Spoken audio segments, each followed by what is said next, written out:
Hai, hari ini kita mau ngobrol santai aja tentang bagaimana caranya kita mengatasi stres di kantor. Ada aja lah yang bikin stres di kantor, nggak bisa dipungkiri.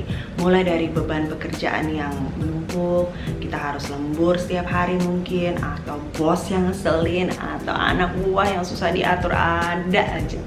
Saya pernah mengalami itu dan memang aduh capek banget deh, sampai akhirnya nih leher saya tegang, saya susah tidur, pulang kantor marah-marah gitu ya.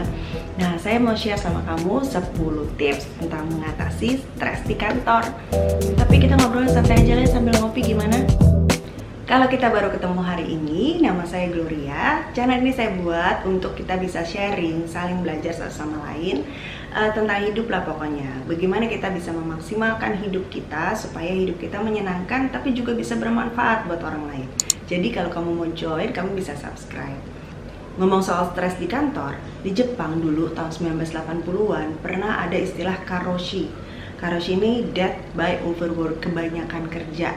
Orang-orang yang kerjanya begitu luar biasa sampai akhirnya mereka kena sakit yang serius dan meninggal karena itu. Waduh, kita nggak mau lah sampai kayak begitu ya.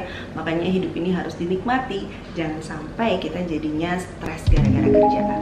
Oke, kita masuk dalam tips yang pertama. Tips yang pertama itu usahakan untuk kita tidak menyalahkan orang lain. Seringkali kan kalau pada saat kita stres, kita menyalahkan orang lain, menyalahkan bos yang banyak menuntut, menyalahkan anak buah yang susah diatur, menyalahkan kebijakan perusahaan, banyak macamnya.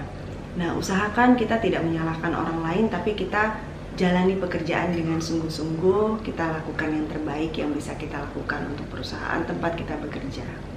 Nah, tips yang kedua adalah gimana kalau kita ambil waktu pada saat istirahat makan siang, kita ambil waktu untuk tidur atau power nap saya biasanya bilang. Jadi saya itu kalau di kantor itu juga gitu. Jadi kalau seandainya jam istirahat, saya kadang-kadang pergi ke mobil, saya kemudian tidur sekitar 10 sampai 15 menit. Itu udah enak banget rasanya karena pada saat kita tidur itu sebenarnya kita sedang memulihkan kesehatan kita. Kita sedang memulihkan pikiran kita juga. Nah, kemudian tips yang ketiga, mungkin kita nggak harus tiap hari makan siang di dalam kantor. Usahakan kita makan siang juga di luar kantor, jalan-jalan, cari suasana yang baru, cari tempat makan yang baru. Pada waktu kita ngobrol sama teman-teman kita, itu juga seru kan. Jadi membuat kita jadi nggak terlalu memikirkan pekerjaan. Tapi ini yang saya ingetin ya, kalau bisa ingetin teman-teman juga pada saat makan siang bareng tuh jangan ngomongin soal kerjaan. Lebih baik kita ngomongin soal apalah, liburan kek, ngobrolin tentang keluarga di rumah kek atau apa gitu. Tapi jangan ceritain hal-hal yang malah bikin kita jadi tambah stres. Tips yang keempat, tinggalkan beban pekerjaan di kantor, jangan bawa pulang ke rumah. Saya dulu sering banget tuh pulang kantor, saya pulang cerita sama suami saya, semua cerita tentang keluh kesah di kantor. Aduh, malah pusing, tambah pusing. Saya kerja di bank, dia kerja di airline. Ya ilah, nyambung sih sebenarnya, cuman nggak apa-apa deh. Saya ceritain aja, tambah lama kok jadi tambah berat gini ya. Kenapa jadi malah tambah nggak enak gitu. Ya, kita nggak perlu lah untuk segala sesuatu itu diceritain gitu. Memang sih kadang-kadang kita perlu keluarin si hati kita, betul. Cuman nggak harus semuanya lah. Pulang kantor, cari kegiatan yang menyenangkan. Kayak misalnya kalau saya sekarang nih, udahlah saya nggak mau ngomongin soal kantor, yang penting-penting aja saya ceritain. Kemudian habis itu ya saya lebih suka untuk nonton sama keluarga. Misalnya kita seneng TV show, ya kita nonton MasterChef, nonton American Ninja Warrior. Itu yang seru-seru aja gitu, yang bikin kita jadi refresh aja gitu. Terus nonton film-film komedi, kita ketawa sama-sama, itu justru lebih enak kan kalau begitu. Jadi kita nggak usah pusingin kerjaan lagi gitu. Tips yang kelima, lakukanlah sesuatu yang kreatif. Kalau pulang kantor, saya biasanya salah satu yang saya lakukan adalah saya menyiapkan bahan untuk YouTube ini. Ini kan sesuatu yang saya suka untuk lakukan. Saya siapin bahannya, kemudian saya lihat-lihat data analisis, kemudian saya balas-balasin komen gitu. Itu sesuatu yang saya enjoy untuk lakukan gitu, karena saya sedang berusaha untuk membantu orang lain. Itu juga sebetulnya bisa membuat kita jadi beban pekerjaan gak terlalu dipikirin gitu.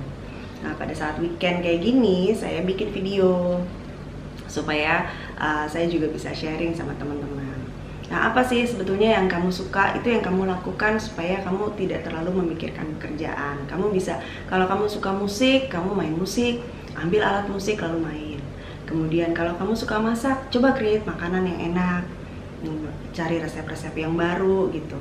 Terus dia gitu, kalau kamu misalnya suka melukis, kamu mulai bikin lukisan yang cantik. Gimana isi waktu kamu dengan melakukan hobi kamu, sehingga kamu nggak usah terlalu pusing mikirin kantor lagi. Tips berikutnya, kita bisa melakukan olahraga. Olahraga itu bisa membuat kita jadi lebih happy. Saya udah pernah cerita juga tentang ini, karena otak kita mengeluarkan satu hormon yang bikin kita jadi seneng. Nah, saya tadi cerita ya, kalau saya pulang kantor, saya nonton bersama dengan keluarga. Nah, saya nontonnya itu sambil olahraga. Jadi, TV-nya nyala, saya jalan kaki, jalan di tempat gitu. Kan ada tracker di handphone saya, berapa langkah yang harus saya capai gitu ya. Nah, targetnya itu 6.000 sampai 7.000 langkah per hari. Jadi kalau misalnya sepanjang hari di kantor saya kurang jalan, saya jalan kaki aja di depan TV gitu. Ya maksudnya olahraga ringan seperti itu juga bagus, bikin kita jadi nggak terlalu stres. Nah, nanti kalau akhir minggu kayak gini, setelah selesai syuting video, lalu habis itu saya jalan-jalan deh di luar, refreshing, keliling kompleks aja gitu. Ya itu kan bikin kita jadi happy, lihat daerah sekitar rumah, tanaman-tanaman yang ditanam sama tetangga-tetangga di sekitar rumah. Itu bikin kita jadi otaknya jadi lebih fresh dan gak terlalu pusing lagi soal kerjaan. Hal lain yang bisa kita lakukan untuk bisa menghilangkan stres adalah meditasi. Dulu saya nggak berani meditasi, karena saya pikir meditasi itu ada berhubungan dengan spiritual, sesuatu yang spiritual. Saya nggak berani. Tapi kemudian saya nonton salah satu video YouTube yang dibuat sama Membangun Positivity. Kamu bisa nonton juga videonya mereka, itu bagus banget. Mereka bilang bahwa meditasi itu sebetulnya sesuatu yang ilmiah. Lalu saya coba pada saat saya stres di kantor, saya pasang lagu yang relaxing lah gitu ya. Bisa cari di mana aja sih. Saya biasanya di YouTube saya pasang aja relaxing music gitu, pasti keluar lah. Kemudian saya pasang 5 menit aja, saya ambil waktu sebentar gitu. Saya tutup mata, kemudian cuma bernafas aja. Ada pada saat ini dan gak mikirin hal-hal yang lain. 5 menit itu udah cukup buat saya di tengah-tengah kesibukan kantor itu. Saya lebih tenang lagi gitu. Dan saya siap untuk jalani pekerjaan saya yang berikutnya. Tips berikutnya adalah ambil waktu untuk liburan. Liburan itu penting, kita kan dikasih cuti di kantor. Nah, cuti itu harus dipergunakan dengan semaksimal mungkin. Ambil waktu untuk liburan. Pada waktu berlibur, berliburlah. Jangan pikirin soal kantor ya. Jadi saya tuh ya, kalau liburan saya akan matikan handphone saya nggak mau pusingin lagi soal WhatsApp yang nanyain soal kerjaan atau telepon yang soal kerjaan. Saya udah bilang, pokoknya kalau saya lagi liburan, saya mau fokus liburan aja. Saya mau refreshing gitu. Jadi ambil waktu cuti dan berlibur. Itu salah satu yang harus kita lakukan supaya kita nggak stres. Tidur lebih cepat juga bisa mengurangi stres. Nah, ini salah satu yang saya lakukan belakangan ini. Jadi setiap jam 8 malam saya akan naik ke tempat tidur, saya pasang AC, saya udah mulai dingin. Kemudian sesudah itu saya ambil buku, saya baca buku sampai ngantuk, kemudian saya tidur. Saya nggak lagi scrolling handphone, saya nggak lagi buka laptop, karena justru cahaya dari laptop, dari handphone itu yang nggak baik buat kita. Jadi itu menyebabkan tidur kita jadi nggak bisa lama. Setelah saya melakukan itu, saya tidurnya jadi lebih nyenyak, dan kemudian saya juga bisa lebih berkualitas. Kita kan tidur harus 8 jam satu hari.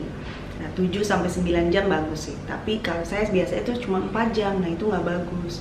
Karena itu kita harus usahakan untuk tidur yang cukup dengan cara lebih cepat tidurnya. Mungkin itu bisa mengurangi stres kita, karena pada saat kita tidur itu kan kita sedang memulihkan sel-sel dalam tubuh kita. Tips yang terakhir, kopi saya udah mau habis nih. Oke, ini penting. Masalah besar dikecilkan, masalah kecil dihilangkan. Nggak ada masalah, jangan cari-cari masalah.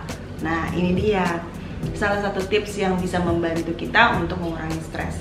Terutama saya sudah menjalani itu. Karena gini, kita tuh seringkali di kantor kan gosip-gosip itu ya, cerita-cerita ke teman-teman, itu membuat kita jadi semakin mikirin kerjaan kita, cerita yang kecil jadi besar gitu ya. Itu nggak boleh. Sekarang saya nggak melakukan nggak perlu terlalu pusing lagi soal masalah gosip-gosip di kantor.